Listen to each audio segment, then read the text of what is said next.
ലോക്സഭാ തെരഞ്ഞെടുപ്പിൽ 3 സംസ്ഥാനങ്ങളിലും 2 കേന്ദ്രഭരണ പ്രദേശങ്ങളിലും കോൺഗ്രസ് ആം ആദ്മി പാർട്ടി സീറ്റുകളിൽ ധാരണയായി. ഡൽഹിയിൽ 4 സീറ്റിൽ ആം ആദ്മിയും 3 സീറ്റിൽ കോൺഗ്രസും മത്സരിക്കും.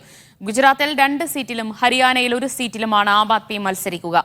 ഗോവയിൽ 2 സീറ്റും കോൺഗ്രസിനാണ് നൽകുക. PR അരവിന്ദ് വിവരങ്ങൾ നൽകും. അരവിന്ദ്, എങ്ങനെയാണ് കോൺഗ്രസ് ആപ്പ് സീറ്റ് ധാരണ വരുന്നത്?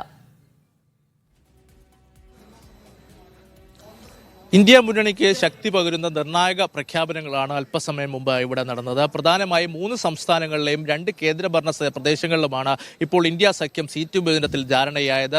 പ്രധാനമായും 3 സംസ്ഥാനങ്ങൾ, ഹരിയാന, ഗുജറാത്ത്, അതുപോലെ തന്നെ ഗോവ എന്നീ സംസ്ഥാനങ്ങളും ഡൽഹി, അതുപോലെ തന്നെ ചണ്ഡീഗഡ് എന്നീ കേന്ദ്രഭരണ പ്രദേശങ്ങളിലുമാണ് കോൺഗ്രസ് ആം ആദ്മി പാർട്ടികൾ സഖ്യമായി മത്സരിക്കുക. ഡൽഹിയിലെ കാര്യങ്ങളിലേക്ക് വരുമ്പോൾ ഡൽഹിയിൽ 7 സീറ്റുകളാണ് ഉള്ളത്. ഇതിൽ 4 സീറ്റ് ആം ആദ്മി പാർട്ടി മത്സരിക്കും, 3 സീറ്റിൽ കോൺഗ്രസ് മത്സരിക്കും. ഡൽഹിയിലെ ന്യൂഡൽഹി, സൗത്ത് ഡൽഹി, ഈസ്റ്റ് ഡൽഹി, വെസ്റ്റ് ഡൽഹി എന്നീ സീറ്റുകളിലായിരിക്കും ആം ആദ്മി പാർട്ടി മത്സരിക്കുക. കോൺഗ്രസ് 3 സീറ്റുകൾ നോർത്ത് ഈസ്റ്റ് ഡൽഹി, നോർത്ത് വെസ്റ്റ് ഡൽഹി, ചാന്ദിനി ചൌക്ക് എന്നീ 3 സീറ്റുകളിലായിരിക്കും ഡൽഹിയിൽ കോൺഗ്രസ് മത്സരിക്കുക.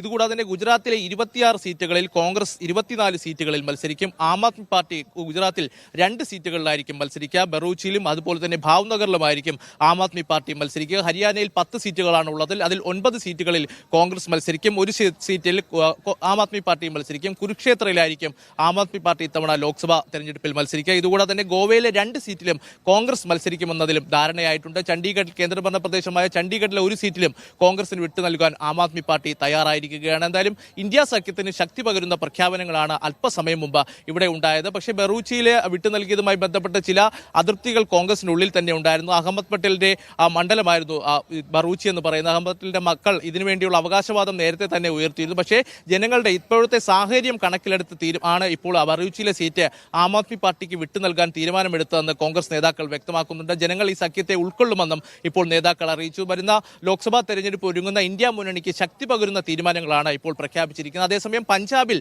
2 പാർട്ടികളും ഒറ്റയ്ക്കൊറ്റയ്ക്ക് മത്സരിക്കുവാൻ തീരുമാനിച്ചുവെന്നും നേതാക്കൾ ഇപ്പോൾ വ്യക്തമാക്കിയിരിക്കുകയാണ്. എന്തായാലും ഉത്തർപ്രദേശിന് പിന്നാലെയാണ് വിവിധ സംസ്ഥാനങ്ങളിലെ സീറ്റ് വിഭജന ചർച്ചകൾ പൂർത്തിയായിരിക്കുന്നത്. വരുന്ന ലോക്സഭാ തെരഞ്ഞെടുപ്പ് ഒരുങ്ങുന്ന ഇന്ത്യ മുന്നണിക്ക് ശക്തമാകുന്ന പ്രഖ്യാപനങ്ങൾ ഇപ്പോൾ ഉണ്ടായിരിക്കുന്നു. ഉത്തർപ്രദേശിലെ കാര്യം നോക്കുകയാണെങ്കിൽ സമാജ്വാദി പാർട്ടി 63 സീറ്റിലും കോൺഗ്രസ് 17 സീറ്റിലും മത്സരിക്കുവാൻ തീരുമാനമുണ്ടായിരുന്നു. ഇതിന് പിന്നാലെയാണ് ഡൽഹി, ഹരിയാന, അതുപോലെ തന്നെ ഗുജറാത്ത്, ഗോവ, ചണ്ഡീഗഡ് എന്നിവിടങ്ങളിൽ തീരുമാനമായിരിക്കുന്നത്. എന്തായാലും ശക്തമായ പ്രചാരണവുമായി ഉടൻ തന്നെ രംഗത്തേക്ക് ഇറങ്ങുമെന്ന് തന്നെ കോൺഗ്രസും അതുപോലെ തന്നെ ആം ആദ്മി പാർട്ടി നേതാക്കളും വ്യക്തമാക്കുന്നു. ജനാധിപത്യത്തെ തകർക്കുന്ന BJPയെ പരാജയപ്പെടുത്തുകയാണ് തങ്ങളുടെ ലക്ഷ്യം. അതിനുവേണ്ടി ഒറ്റക്കെട്ടായി പോരാടുമെന്ന് പ്രഖ്യാപിച്ചുകൊണ്ടാണ് ഇപ്പോൾ സീറ്റ് വിഭജന ചർച്ചകൾ പൂർത്തിയായിരിക്കുന്നത്. എന്തായാലും ഞാൻ ഒരിക്കൽ കൂടെ പറയാം, ഡൽഹിയിൽ 7 സീറ്റുകളിൽ 4 സീറ്റുകളിൽ ആം ആദ്മി പാർട്ടി മത്സരിക്കും, കോൺഗ്രസിൽ 3 സീറ്റ് ഡൽഹിയിൽ മത്സരിക്കും. ഗുജറാത്തിൽ 2 സീറ്റുകളിൽ ആം ആദ്മി പാർട്ടി മത്സരിക്കും. ബാക്കി 24 സീറ്റുകളിൽ കോൺഗ്രസ് ആയിരിക്കും മത്സരിക്കുക. ഗോവയിലെ 2 സീറ്റുകളിൽ കോൺഗ്രസ് മത്സരിക്കും. അതുപോലെ തന്നെ ഹരിയാനയിലെ കുരുക്ഷേത്ര സീറ്റിൽ ആം ആദ്മി പാർട്ടി മത്സരിക്കും. ബാക്കി 9 സീറ്റുകളിലും കോൺഗ്രസ് മത്സരിക്കും. ഇതുകൂടാതെ തന്നെ ചണ്ഡീഗഡിലെ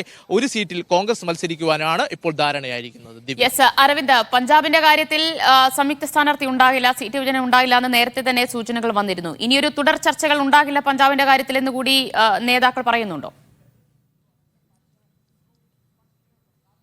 ഇതിൽ പഞ്ചാബിൽ ഒറ്റയ്ക്കൊറ്റയ്ക്ക് മത്സരിക്കുവാൻ തീരുമാനിച്ചു എന്നുള്ള ഔദ്യോഗിക പ്രഖ്യാപനം കൂടെ ഇവിടെ നടന്നിട്ടുണ്ട്. നേരത്തെ തന്നെ ഡൽഹി മുഖ്യമന്ത്രി അരവിന്ദ് കെജ്രിവാൾ അടക്കം പഞ്ചാബിലെ സാഹചര്യം വിലയിരുത്തിയിരുന്നു. അതുമായി ബന്ധപ്പെട്ട് തങ്ങൾ ഒറ്റയ്ക്ക് മത്സരിക്കുകയാണെന്നുള്ള പ്രഖ്യാപനം നേരത്തെ തന്നെ പഞ്ചാബിന്റെ കാര്യത്തിൽ ഡൽഹി മുഖ്യമന്ത്രിയും അതുപോലെ തന്നെ പഞ്ചാബ് മുഖ്യമന്ത്രിയും പറഞ്ഞിരുന്നു. എന്തായാലും ആ തീരുമാനത്തിൽ അവർ ഇപ്പോൾ ഉറച്ചു നിൽക്കുകയാണ്. പഞ്ചാബിൽ സഖ്യമില്ല, തങ്ങൾ ഒറ്റയ്ക്കൊറ്റയ്ക്ക് മത്സരിക്കുമെന്ന് തന്നെയാണ് പറഞ്ഞിരിക്കുന്നത്. പക്ഷേ BJP അവിടെ പരാജയപ്പെടുത്തുമെന്നുള്ള ഒരു ഉറക്ക പ്രഖ്യാപനവും കൂടി ഇന്നത്തെ വേദിയിൽ ഉണ്ടായിട്ടുണ്ട്. എന്തായാലും പഞ്ചാബ് ഒഴിച്ച് ബാക്കിയുള്ള സംസ്ഥാനങ്ങളിലും കേന്ദ്രഭരണ പ്രദേശങ്ങളിലും ഇപ്പോൾ സീറ്റ് ധാരണയിൽ എത്തിയിരിക്കുകയാണ്. ഉത്തർപ്രദേശിന് പിന്നാലെയാണ് ഇപ്പോൾ വിവിധ സംസ്ഥാനങ്ങളിലെ സീറ്റ് വിഭജന ചർച്ചകൾ പൂർത്തിയായിരിക്കുന്നത്.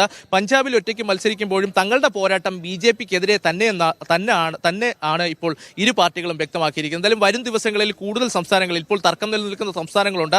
ഗുജറാത്തിൽ പശ്ചിമ ബംഗാളിൽ മമതാ ബാനർജിയുമായി തർക്കം തുടരുന്നുണ്ട്.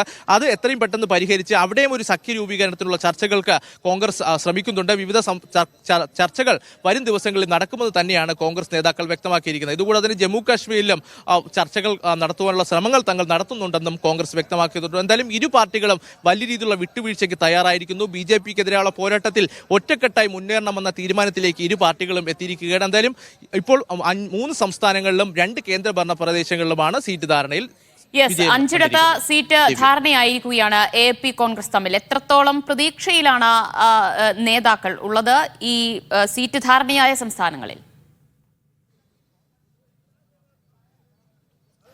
എല്ലാ സംസ്ഥാനങ്ങളിലും വലിയ രീതിയിലുള്ള വിജയപ്രതീക്ഷ തന്നെയാണ് കോൺഗ്രസും ആം ആദ്മി പാർട്ടി നേതാക്കളും മുന്നോട്ട് വെക്കുന്നത്. തങ്ങൾ ഒരുമിച്ച് മത്സരിച്ചാൽ BJP പരാജയപ്പെടുത്തുക എന്നത് സാധ്യമാകുമെന്ന് കഴിഞ്ഞ ദിവസങ്ങളിൽ തന്നെ പ്രതിപക്ഷ നേതാക്കൾ അടക്കം വ്യക്തമാക്കിയിരുന്നു. ചണ്ഡീഗഡ് മേയർ തെരഞ്ഞെടുപ്പ് അടക്കം ഉദാഹരണമായി കാണിച്ചുകൊണ്ടായിരുന്നു അരവിന്ദ് കെജ്രിവാൾ അടക്കം ഇത് വ്യക്തമാക്കിയത്.